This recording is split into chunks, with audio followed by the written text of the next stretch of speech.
네, 안녕하세요. 부동산을 잘 알고 싶은 남자 김동산입니다. 최근에 영상을 만들다 보니까 이 천지개벽한다는 지역을 좀 자주 다뤘었는데요. 오늘도 그 중에 한 곳을 알아보겠습니다. 바로 광명입니다. 자, 광명이 천지개벽한다고?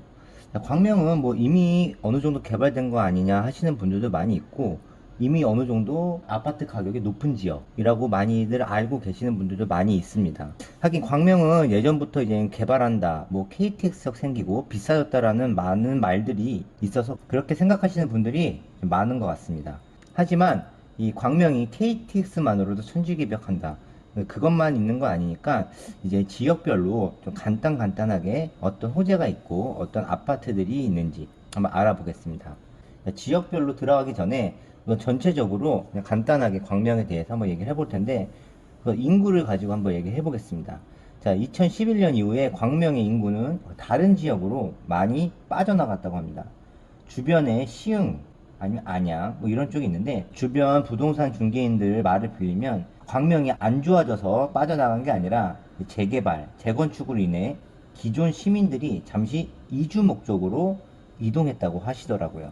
자, 2030 도시계획에 보시면 2006년도에도 6,300가구가 이주를 하면서 순이동이 마이너스로 나타났지만, 2010년 재건축이 완료되고 다시 7,400가구가 입주하여서 순이동이 높게 나타났다고 자료가 나와 있습니다.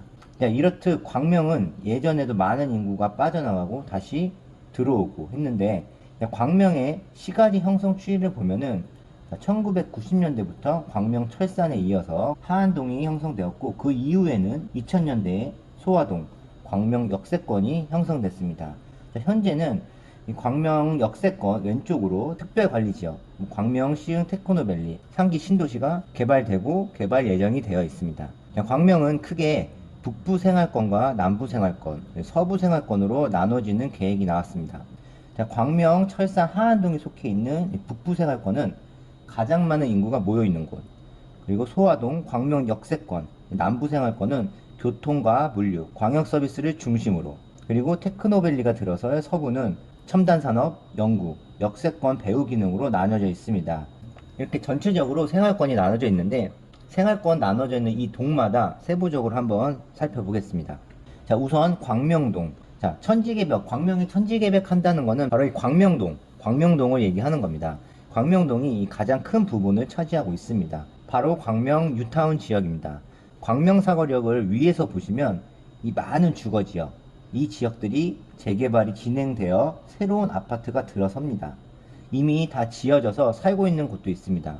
자, 예전에 제가 뭐 집을 알아보면서 광명 사거리역을 한번 들어가 본 적이 있는데, 좀 복잡하고 오르막길도 많이 올라갔던 기억이 납니다. 그런데 이 지역에 새로운 아파트들이 생기면서 좀 더 쾌적한 곳으로 바뀌고 있습니다. 자, 이곳에 개발되고 개발될 예정으로 정해진 지역이 총 11개의 구역이 있습니다. 자, 1구역은 광명 자이 더샵 포레나로 분양이 완료됐습니다.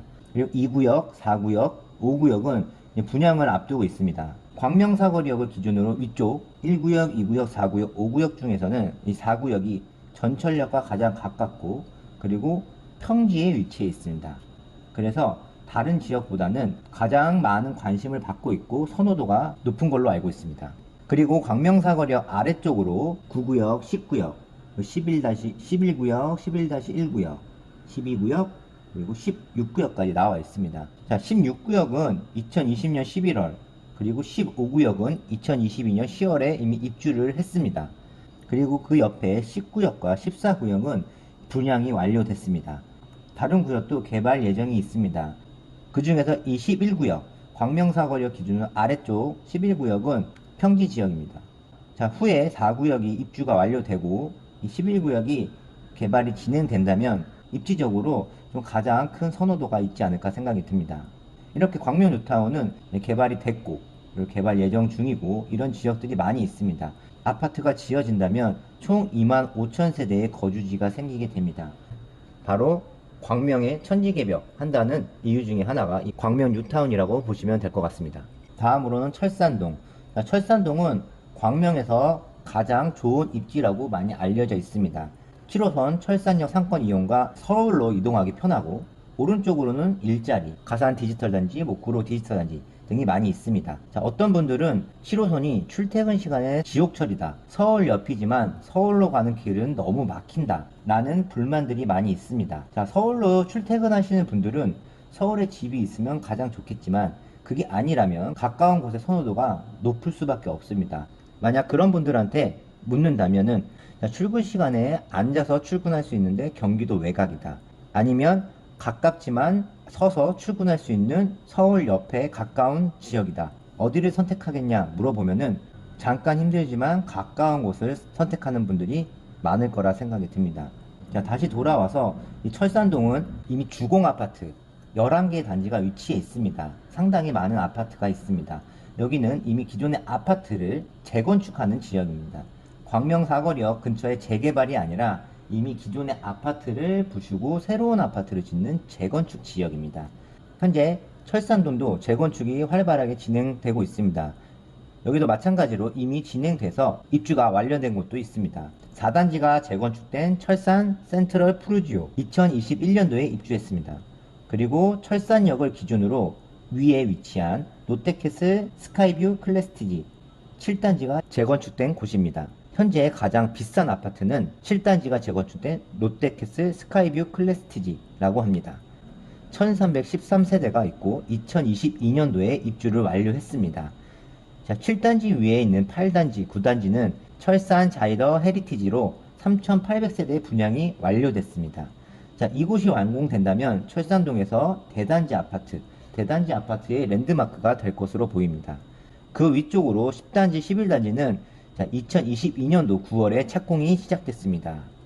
그리고 아직 재건축이 안 된 12단지, 13단지가 있는데 이곳이 나중에 재건축된다면 입지적으로는 가장 대장 아파트가 될 가능성이 높습니다.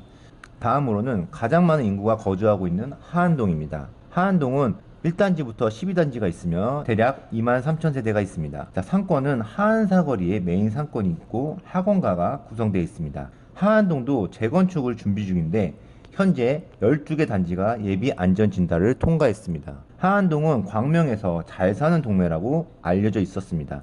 하지만 주변 교통의 불편함과 여러 아쉬운 면들이 보이고 있어서 예전만큼 그런 얘기가 많이 나오고 있지 않습니다. 주변의 교통을 간단히 보면 가까운 전철역으로는 오른쪽에 독산역이 있습니다. 하지만 철산동이나 광명동처럼 아파트 단지 가운데에 지하철역이 없고 옆에이기 때문에 많은 불편함이 있다고 합니다. 그래서 하안동도 교통의 호재가 많이 나왔었는데 최근에 제2경인선 구로 차량기지선이 얘기가 나왔다가 다시 취소되기도 했습니다. 지역 주민들은 상당히 실망감이 컸을 것 같습니다. 하지만 신천, 하안, 독산, 신림을 연결하는 신천, 하안, 신림선이 추진 중입니다. 2017년 7월부터 진행이 됐고 지난 11월에 광명시, 시흥시, 관악구, 금천구가 함께 사전 타당성 용역 공동 추진을 성사시켰습니다. 최종 노선을 선정하고 철도망 계획에 반영시킬 계획이라고 합니다. 지역 내에서 이런 곳이 신설된다면 더욱 거주의 만족도가 생길 거라고 생각이 듭니다. 자, 다음으로 가장 많은 분들이 알고 있는 광명 역세권이 있는 일직동입니다. 자, 일직동은 2020년도까지 아파트가 광명역 주변에 지어지면서 입주를 완료했습니다. 이곳의 아파트 가격은 입지가 좋다고 얘기 나오는 철산동과 비교해서 많은 차이가 없습니다. 그런데 여기를 가보신 분들은 주변에 뭔가 많이 없다, 왜 이렇게 비쌀까라는 말을 하시는 분들이 상당히 많습니다. 그 이유를 찾아보자면 광명 역세권, 우선 KTX 철도 이미 어느 정도 가격 상승에 영향을 끼쳤고 그 외에 다른 발전 가능성도 많이 있습니다. 2030 도시계획의 도시 여건 변화에 보면은 KTX 광명 역세권, 이곳은 쇼핑, 미디어, 의료, 디자인 중심지로 도약과 2도심, 1부도심, 3지역 중심으로 중심체계 구성으로 계획하면서 광명 역세권의 서남부권 거점 역할, 수행 및 특별관리지역 개발 활성화에 부합하게 선정한다고 나와 있습니다. 또한 개발 축을 보면은 광명역을 지나는 철도와 부합하게 개발을 하겠다는 의지가 보입니다. 자, 종으로는 신안산선, 횡으로는 월판선을 따라 개발을 해 나가겠다는 모습이 보입니다. 광명역 왼쪽으로 보시면 광명 시흥 테크노밸리가 조성 중입니다. 74만 평 부지에 약 2조 4천억 원을 투입해 도시 첨단 산업단지 일반 산업단지, 유통단지, 배후 주거단지를 조성하겠다는 것입니다. 이것은 일자리가 많은 판교보다 3배의 규모라고 합니다. 또한 테크노밸리 위쪽으로 상기 신도시로 예정된 광명 시흥지구가 있습니다. 이곳은 많은 분들이 LH 사건, 전에 많이 이슈가 됐던 LH 사건으로 많이 알고 계시는 바로 그 지역입니다. 상기 신도시 지역만 가지고 얘기를 한다면 상기 신도시 중 면적이 가장 넓은 7만여 가구가 공급될 예정입니다.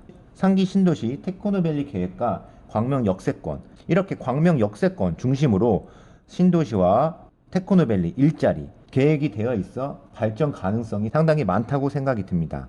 이런 이유가 바로 광명 역세권을 받쳐주고 있는 이유라고 생각이 듭니다. 이렇게 광명을 약간 나누어서 간단하게 알아봤는데, 광명은 노후화된 주거 공간에 대규모 재개발과 재건축이 이루어지고 있고 이루어질 예정입니다. 향후 광명역을 중심으로 들어서게 될 철도망과 일자리, 주거 공간의 개발로 많은 기대감을 갖게 하는 곳입니다. 네, 지금까지 부동산을 잘 알고 싶은 남자 김동산이었습니다. 자, 즐거우셨다면 구독, 좋아요 부탁드려요.